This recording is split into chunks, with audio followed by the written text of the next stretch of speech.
மகர ராசிக்காரங்க இந்த வீடியோவை பார்த்துட்டு இருந்தீங்கன்னா தயவு செய்து கோவப்படாதீங்க. மகர ராசிக்காரரை பற்றி சில முக்கியமான விஷயத்தை தான் இந்த வீடியோவில் சொல்ல போகிறோம். மகர ராசிக்காரர்களுக்கு நல்லா இருக்குது சார், சூப்பராக இருக்குது, குரு பயிற்சியிலேருந்து அருமையாக இருக்குது, தமிழ் புத்தாண்டுலேருந்து நல்லா இருக்குது, 2026 நல்லா இருக்குன்னு நிறைய சொல்லிட்டு இருந்தாங்க.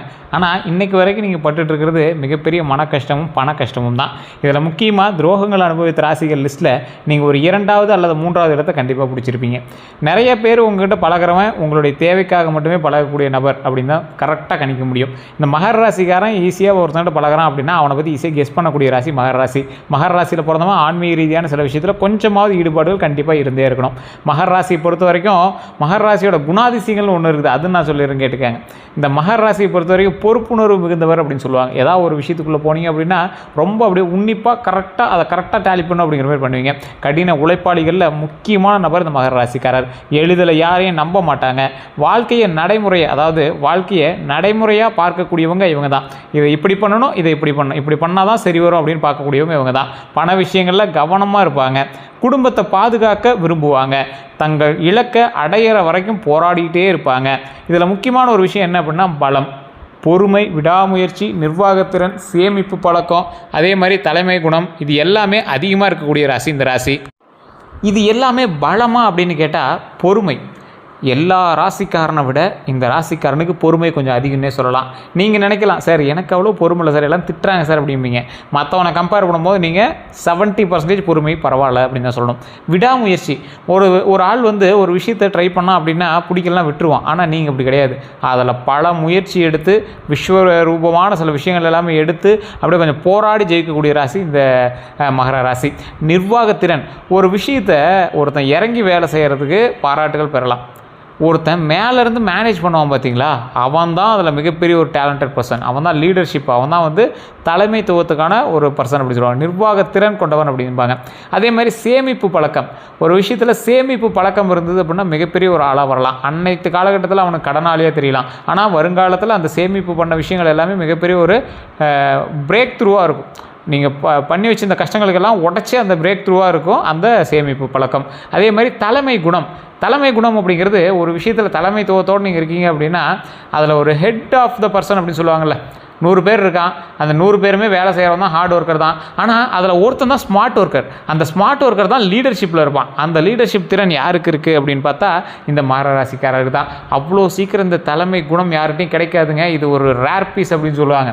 அந்த சதுரங்க வேட்டையில் சொல்லுவாங்கள்ல, இது ரேர் பீஸ் செட்டியார் அப்படிம்பாங்கள்ல ஒரு டைலாக். அது மாதிரி இந்த மகர ராசிக்கே உண்டான ஒரு தலைமைத்துவம் அப்படிங்கிறது, தலைமை குணம் அப்படிங்கிறது இந்த ராசிக்கு மட்டும்தான் பொருந்தும். எவ்வளோ பெரிய கூட்டங்கள் இருந்தாலும் அந்த கூட்டத்தை ஒரு ஈஸியாக டேலி பண்ணி பேசியே மயக்கி அதை சரிவர கொண்டு வந்து அதை ஒரு லைனுக்கு கொண்டு வர ராசி இந்த ராசி மட்டும்தான். பலவீனம் அப்படின்னா அதிகமாக யோசிப்பது, உணர்ச்சிகளை வெளிப்படுத்தாமல் இருக்கிறது, கொஞ்சம் பிடிவாத குணம் அதிகம், சில சமயம் தனிமையை விரும்பக்கூடிய நபர் அப்படின்னு சொல்லுவாங்க.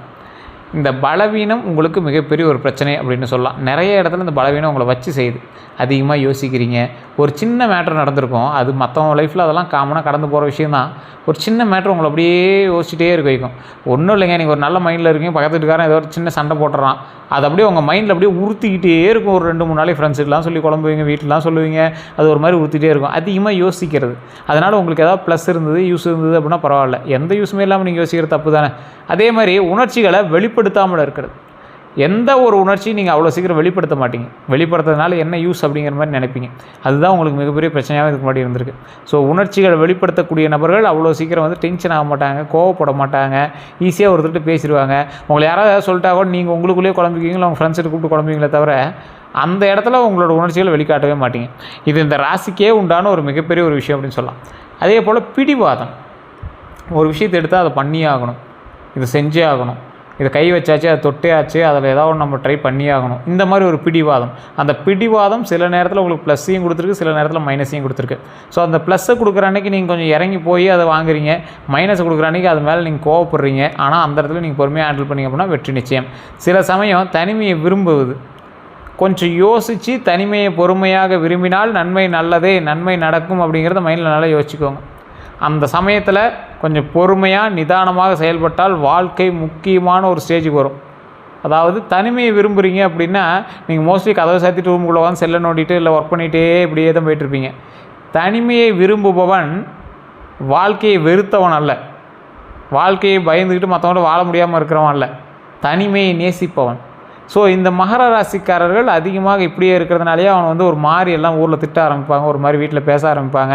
ஆனால் வருமானமோ ஏதோ ஒரு வகையில் உங்களுக்கு வந்து ரொட்டேஷன் ஆகிட்டே தான் இருக்காது, ஒன்றும் பெரிய மைனஸ்லாம் இருக்காது. அதே போல் இந்த ராசிக்காரர்களுக்கு தமிழ் புத்தாண்டு 2026லேருந்தே சொல்லிகிட்டு இருக்காங்க. பாரம்பரிய ஜோதிடத்து கருத்தின்படி நிறைய விஷயம் சொல்லிட்டு இருப்பாங்க. தொழிலில் முன்னேற்றத்துக்கான வாய்ப்புகள் இருக்குது, அது உங்களுக்கு முன்னாடி இருந்தே தெரிஞ்சிருக்கும். தெரியாதவங்களுக்கு இனி வரக்கூடிய காலகட்டங்களில் அமையும். பழைய தடைப்பட்ட வேலைகள் முடிவடையும். தடைப்பட்ட வேலைன்னா என்ன, பெரிய பெரிய வேலை தடையானதெல்லாம் எல்லாமே முடிவடையும். வருமானத்தில் படிப்படியாக உயர்வு உண்டு. குடும்பத்தில் நல்ல செய்திகள் உண்டு. வீடு அல்லது வாகனம் தொடர்பான திட்டங்கள் வந்து நல்ல ஒரு முன்னேற்றத்தை கொடுக்கும். அதே போல் குரு பயிற்சி பலன் அப்படின்னு பார்க்கும்போது குரு பயிற்சியிலேருந்து தான் அந்த மகராசிக்கு நல்லது அப்படின்னு நிறைய பேர் சொல்லியிருக்காங்க. சரி சார், அந்த 10 குரு பயிற்சி பற்றி சொல்லுங்கள் தெரிஞ்சிக்கலாம் அப்படின்னா, குரு பயிற்சியால் கல்வி தொடர்பான முன்னேற்றம் உண்டுங்க. இந்த கல்வி தொடர்பான முன்னேற்றமுமே குழந்தைகள் மூலமாக மகிழ்ச்சி பெறுகிறதுக்கு முதல் வாய்ப்பு அமையும். தொழிலில் புதிய வாய்ப்புகள் அமையும், புதிய நட்புகள் அமையும், குடும்பத்தில் ஒற்றுமை அமையும். கிடைக்கக்கூடிய நன்மைகள் எல்லாமே ஒரு பெருவிதமாக நன்மைகளாக வெளியே வருங்க. புதிய நட்புகள் அப்படின்னு பார்க்கும்போதுங்க, வாழ்க்கையில் ஒரு மிகப்பெரிய ஒரு சக்ஸஸை கொண்டு வரதுக்கு சில நட்புகள் உறுதுணையாக இருக்கும். சில நட்புகள் வந்து உங்களை வந்து கொஞ்சம் பேக் அடிக்கிறது கூட பார்க்கும். ஸோ அந்த இடத்துல கொஞ்சம் யோசித்து செயல்பட வேண்டிய ஒரு விஷயத்தில் இருக்கீங்க. அதே போல் குடும்ப ஒற்றுமை, குடும்பத்தில் நீங்கள் எதிர்பார்க்க முடியாத அளவுக்கு ஒற்றுமைகள் சேரும். சண்டையாகி வெளியே போனவங்க எல்லாமே திரும்ப வந்து சண்டை இல்லாமல் சேருவாங்க. கிடைக்கக்கூடிய நன்மைகள்னு பார்க்கும்போது பதவி உயர்வு உண்டுங்க. சேமிப்பு அதிகரிக்கக்கூடிய நாட்களாக அமையுது. சொத்து சேர்க்கை உண்டு. திருமண முயற்சிகளில் முன்னேற்றம் உண்டுங்க. வண்டி வாகன யோகம் உண்டுங்க. வண்டி வாகன யோகம் வாங்குறவங்களாம் இந்த டைமில் 2 சக்கரம் அல்லது 4 சக்கர வாகனங்கள் வாங்கக்கூடிய நபர்களுக்கு வாய்ப்பு அதிகம். பழைய வாகனத்தை மாற்றக்கூடிய எண்ணம் உள்ளவங்களுக்கு நல்ல ஒரு நேரம் இந்த காலத்தில் பழைய வண்டி மாதிரி புது வண்டி வாங்கலாம். வாகன பராமரிப்பில் கவனம் தேவை. இது ரொம்ப எச்சரிக்கையாக நான் சொல்லக்கூடிய விஷயம். வாகன பராமரிப்பில் கவனம் கண்டிப்பாக தேவைங்கிறது மயில் நல்ல ஞாபகம் வச்சுக்கோங்க. அதே போல் வாகனம் வாங்கும்போது நிதி நிலையை கருத்தில் கொள்ளுங்கள். இப்போ இது தேவைதானா, இந்த பட்ஜெட்டுக்கு இது தேவைதானா, உங்கள் கையில் இருக்கிற பட்ஜெட்டை மீறி நீங்கள் லாக் ஆகுறீங்களா, ஓரளவுக்கு சரியாக இருக்குமா, பரவாயில்லையா அப்படிங்கிறதுல கருத்தில் வச்சுக்கிட்டு அடுத்து செயல்படுங்க. அவசர முடிவுகளை தவிருங்க. அதாவது அவசர முடிவுகளை தவிர்த்துக்கிறது ரொம்பவே நல்லது. திருமண பலன் அப்படின்னு பார்க்கும்போது திருமண வயதில் இருக்கிறவங்களுக்கு நல்ல பேச்சுவார்த்தைகள் உருவாகலாம். நல்ல பேச்சுவார்த்தைகள் உருவாகக்கூடிய ஒரு காலகட்டம். குடும்ப சம்பந்தம் கிடைக்க வாய்ப்புகள் உண்டு. அதே போல் தாமதமாக இருந்த திருமண முயற்சிகள் நகரலாம். கொஞ்சம் அப்படியே ஸ்லோவாக இருந்தது எல்லாமே அப்படியே கொஞ்சம் கொஞ்சமாக சரியாயிட்டே வரும். ஏற்கனவே திருமணமானவங்களுக்கு குடும்ப ஒற்றுமை அதிகரிக்கும். துணையுடன் புரிதல் வளருங்க. குழந்தை பாக்கியம் உண்டாகும். குழந்தை பாக்கியம் அப்படிங்கிறது குழந்தை தொடர்பான நல்ல செய்திகள் வரும். அது நிறைய பேருக்கு தெரியாத ஒரு விஷயம். நான் அதை தெளிவாக சொல்கிறேன். நிறைய ராசிகள் இதை ட்ரை பண்ணுவாங்களா என்னன்னு தெரியல. இந்த ராசி கண்டிப்பாக ட்ரை பண்ணுங்க. ஆனால் இது எல்லா ராசிக்குமே பொருத்தமான ஒன்று தான். குழந்தை பாக்கியம் அல்லது திருமண விஷயங்களுக்கு ஒரு 2 விஷயத்துக்குமே சில கோயில்கள் சொல்கிறேன். அந்த கோயிலுக்கு கண்டிப்பாக போய்ட்டு வாங்க. திருமண வாழ்க்கையில் குடும்ப ஒற்றுமை அதிகரிக்கிறதுக்கு, துணையுடன் புரிதல் வளர்கிறதுக்கு ஒரு அற்புதமான கோவில் இருக்குது அப்படின்னா, நாமக்கல் மாவட்டம் திருச்செங்கோடு அப்படிங்கிற இடத்துல திருச்செங்கோடு மலை மீது அமர்ந்துள்ள அர்த்தநாரீஸ்வரர் ஆலயம். சமீபத்தில் தேர் திருவிழா கூட நடந்ததெல்லாம் வீடியோவில் பார்த்துருப்பீங்க. அந்த ஆலயம் ரொம்ப பிரசித்தி பெற்ற ஆலயம். பல 1000 வருடங்களுக்கு முன்பு இருந்து அந்த கோவில் இருக்குது. வெள்ளை தசபாசானத்தால் செய்யப்பட்ட அர்த்தநாரீஸ்வரர் மற்றும் செங்குட்டு வேலவர் அப்படின்னு சொல்லுவாங்க. செங்கோடு வேலவர் அப்படிம்பாங்க. அதாவது திருச்செங்கோடு அப்படிங்கிறது தான் ஊர் பேர். அந்த மலை பேர் செங்கோடு. செவ்வ வடிவில் இருக்குமா, சிகப்பு கலரில் இருக்குமா அந்த மலை. அதில் நீங்கள் மலை ஏறி போனீங்க அப்படின்னா 1200 படிக்கட்டுகள். ஏறும்போது நடுவில் ஒரு பாம்பு, ஒரு சிலை இருக்கும். 60 அடிக்கு பாம்பு இருக்கும். அந்த சாமி வணங்கிட்டு போவாங்க. மேலே பால் அபிஷேகம் அது எல்லாம் பண்ணுவாங்க. அங்கங்கே பாம்பு உருவங்கள் பதிக்கப்பட்டிருக்கு அந்த மலையில். பஸ்ஸே மேலே போகுது. பஸ் தனியாக ரூட்டும் இருக்குது. அது வழியாக நீங்கள் வந்து பஸ்லேயே போய்க்கலாம். முடியாதுங்க எல்லாமே அதில் கூட போய்ட்டு வரலாம். படிக்கட்டு ஏற முடியலைங்கிறீங்க, அதில் கூட போய்ட்டு வரலாம். மேலே போனீங்க அப்படின்னா அர்த்தநாரீஸ்வரர், அதாவது சிவனும் பார்வதியும் சேர்ந்து ஒரே உருவத்தில் காட்சி கொடுக்குறாங்க. அதில் காலில் வந்து ஒரு காலில் கொலுசும் ஒரு காலில் நார்மலாக ஜென்ஸ் இருக்கிற மாதிரி இருக்கும். அப்படி பார்க்கும்போது பூஜை பண்ணும்போது ஒரு காலில் அந்த துணியை மட்டும் அப்படியே லைட்டாக அப்படி தூக்கி அந்த காலில் இருக்கிற கொலுசை காட்டுவாங்க பூஜை பண்ணும்போது. அது ஒரு மிகப்பெரிய ஒரு விஷயம். அந்த முகத்தை வந்து மழுகுன மாதிரி இருக்கும். அப்படியே கையில் அப்படியே மொழுகி இருக்கிற மாதிரி இருக்கும். அந்த முகம் வந்து தெரியாது. கண், மூக்கு அதெல்லாம் வந்து அதில் தெரியாத மாதிரி இருக்கும். அப்படியே அந்த சிலையை பார்க்கும்போது ஒரு சிலிர்ப்பு ஏற்படும். அர்த்தநாரீஸ்வரர் சிலை அவ்வளோ ஒரு பிரம்மாண்டமான சிலை, அவ்வளோ ஒரு அற்புதமான சிலை. அந்த சிலையும் அதற்கு பக்கத்துலேயே கொஞ்சம் தூரத்துலேயே இப்போ ஒரு சன்னதி இருக்குது. அது வந்து திருச்செங்கோடு செங்கோடு வேலவர் அப்படின்னு அழைக்கக்கூடிய முருகரனுடைய சன்னதி. அதுலேயுமே வந்து பார்த்திங்கன்னா வெள்ளை தசபாசானத்தால் செய்யப்பட்ட சிலை. முகம் வந்து அப்படியே சாஃப்டாக இருக்கும். ரைட் கைக்கு பக்கத்தில் கைக்கு பக்கத்தில் சேவல் இருக்கிற மாதிரி ஒரு வடிவம் கொண்டிருக்கும். இந்த சிலை 2 சிலைகளும் வெள்ளை தசபாசானம். அதே போல் எங்கேயுமே கிடைக்காத ஒரு விஷயம் என்ன அப்படின்னா, மேலே கொஞ்சம் தூரத்தில் உச்சி பிள்ளையார் கோயில் இருக்கும். அதாவது குடும்ப சமேதர்கள், சக்தியும் சிவனும் 2 மகன்களும் குடும்பமாக சேர்ந்து ஒரு இடத்துல காட்சி கொடுக்குறாங்க. பிரச்சனைகள் தீர்வதற்கும், குடும்பமாக ஒன்றிணைந்து வாழ்வதற்கும், திருமண சம்பந்தமான சிக்கல்கள் தீர்வதற்கும், திருமணமானவர்கள் எப்பொழுதும் சேர்ந்து உலா வருவதற்கும், மகிழ்ச்சியாக இருப்பதற்கும் ஒரு சிறந்த கோவில் அந்த இடம். போயிட்டு இருந்தீங்கன்னா இப்போ கல்யாணத்தில் இருக்கிற அத்தனை பிரச்சனையும் சால்வ் ஆகும். கல்யாணம் நடக்காதவங்களுக்கு கல்யாணம் நடக்கும், கல்யாணம் ஆணையங்களுக்கு பிரச்சனைகள் இருந்தால் அது சால்வ் ஆகும். ஒன்றிணைந்து சந்தோஷமாக வாழக்கூடிய ஒரு தருணம் உருவாக்கி கொடுக்கும்.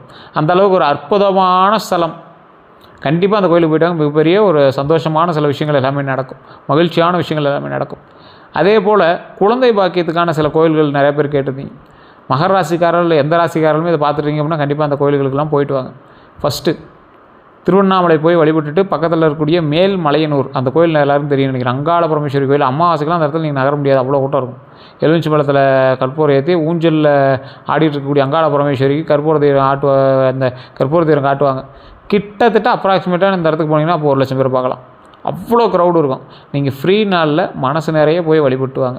அங்கே இருக்கக்கூடிய அங்காள பரமேஸ்வரி, வெளியே அமர்ந்திருக்கக்கூடிய பெரியாண்டி சம்மனையை வழிபட்டுட்டு அந்த இடத்துல வழிபட்டு வந்தீங்க அப்படின்னா மிகப்பெரிய நன்மை உண்டு. அந்த இடத்துல வழிபட்டுட்டு அடுத்த சில நாட்கள்லையோ இல்லை அன்னைக்கே கூட முடிஞ்சது அப்படின்னா பழனியில் இருக்கக்கூடிய திரு ஆவினன்குடி கீழே இருக்கும், மலை அடிவாரத்துலேயே இருக்கும். சும்மா இந்த மலை ஏறக்கூடிய வாசல்லேருந்து சும்மா ஒரு 200 மீட்டர் டிஸ்டன்ஸ்லேயே முன்னாடியே இருக்கும். அதுதான் வந்து 3ஆம் படை வீடுன்னு கருதப்பட்ட ஸ்தலம். கீழே இருக்கக்கூடிய திரு ஆவினங்குடி அப்படிங்கிற கோவில். குழந்தை வடிவில் முருகர் இருப்பார்.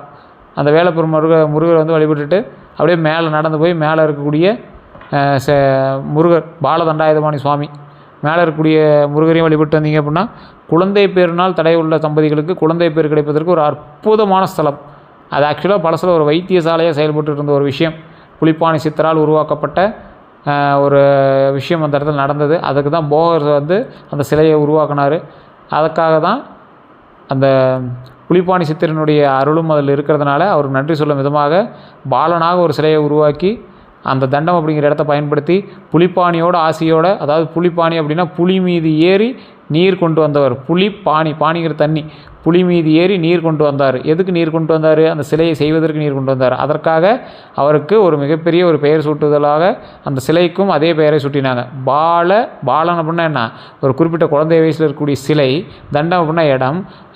தண்டாயுதபாணி, தண்டத்தை ஆயுதமாக பயன்படுத்தி புலிப்பாணியினுடைய ஆசையால் அந்த சிலை செய்யப்பட்டதால் பால தண்டாயுதபாணி அப்படின்னு அந்த சிலைக்கு பெயர். ஸோ இன்றைக்கி நீங்கள் போனீங்க அப்படின்னா பஞ்சாமிர்தத்தில் பாடலாம் அந்த பெயரோடு இருக்கும். கீழே பார்த்தீங்க அப்படின்னா அடிவாரத்து பக்கத்திலே புலிப்பாணி சித்தரினுடைய ஜீவசமாதிகளும் அதனுடைய மடமும் இருக்கும். ஸோ அந்த இடத்துல நீங்கள் பார்த்துட்டு மேலே போய் முருகர் வழிபட்டு சைடில் பார்த்தீங்க அப்படின்னா போகருடைய சன்னதி இருக்கும். அதில் இன்றைக்கி புலிப்பாணி சித்தர்களுடைய கருவழி வாரிசுகள் தான் வந்து பூஜை பண்ணுறதா இன்னும் பூஜை பண்ணிகிட்டு இருக்காங்க. ஸோ மிகப்பெரிய ஒரு அற்புதமான ஸ்தலம் அது. போய் அந்த இடத்துல வழிபட்டு குழந்தை பேருக்காக நீங்கள் வழிபட்டு வந்தீங்க அப்படின்னா அவ்வளோ அற்புதமான சில வாய்ப்புகள் கிடைக்கும். குழந்தை பேருக்காக வெயிட் பண்ணுறீங்களா? தமிழ்நாட்டிலேருந்து போகிற க்ரௌட்லாம் கம்மி. கேரளாவிலேருந்து போய் பாருங்கள், அவ்வளோ க்ரௌடு வரும், அவ்வளோ கூட்டம் வரும் அந்த முருகரை பார்க்க. அவ்வளோ சக்தி எல்லாம் தெரிஞ்சுக்கிட்டு தான் அந்த இடத்துக்கு வந்துட்டுருக்காங்க. கண்டிப்பாக அந்த இடத்துக்கு போயிட்டாங்க, மிகப்பெரிய நன்மை உண்டு. அதே போல் கல்வியில் முன்னேற்றம் உண்டு, குழந்தை தொடர்பான நல்ல செய்திகள் உண்டு, குழந்தைகளினுடைய சாதனைகளால் மகிழ்ச்சி உண்டு அப்படிங்கிறது ஞாபகம் வச்சுக்கோங்க இந்த மகர ராசிக்காரங்க. அதே போல் அடுத்த 12 நாட்கள்னு பார்க்கும்போது இது உறுதியான கணிப்பு இல்லை, பொதுவான வழிகாட்டல் அப்படின்னு கூட சொல்லலாம். முதல் 4 நாள் பணிகளில் வேகம் அதிகரிக்குங்க. பழைய நண்பர்கள் தொடர்பு உண்டாகும். பழைய நண்பர்கள் மூலமாக பல நன்மைகளும் உண்டு, சின்ன சின்ன ட்ராபேக்கும் உங்களுக்கு உண்டு. அதை ஞாபகம் வச்சுக்கோங்க. அடுத்த 4 நாட்களில் செலவுகளில் கவனமாக இருங்க, ரொம்ப கவனமாக இருக்கணும். குடும்ப விஷயங்களில் பொறுமை தேவை. அடுத்த கடைசி 4 நாள் உங்களுக்கு பார்க்கும்போது புதிய வாய்ப்புகள் உண்டாகுது, நல்ல தகவல்கள் உண்டாகுது. கந்திஷ்டி பற்றிய பாரம்பரிய நம்பிக்கைகள்லாம் நிறையா இருந்தாலும் பலர் வந்து நம்புறது போல் திடீர் சோர்வு அல்லது திட்டங்கள் தாமதம், தேவையற்ற தடைகள்லாம் உங்களுக்கு இருந்துச்சு அப்படின்னா இது எல்லாமே கந்திஷ்டி காரணமாக இருக்கிறதுக்கான வாய்ப்புகளும் இல்லை. சில விஷயங்கள் உங்களுக்கு கந்திஷ்டிக்கான வாய்ப்புகள் இருக்கிறதுக்கான வாய்ப்புகளும் இருக்குது. அப்போ அது என்ன பண்ணும்? குலதெய்வத்துக்கு போய் வழிபட்டிங்க அப்படின்னா கந்திஷ்டி கொஞ்சம் விலகும் அப்படிங்கிறது மைண்டில் ஞாபகம் வச்சுக்கோங்க.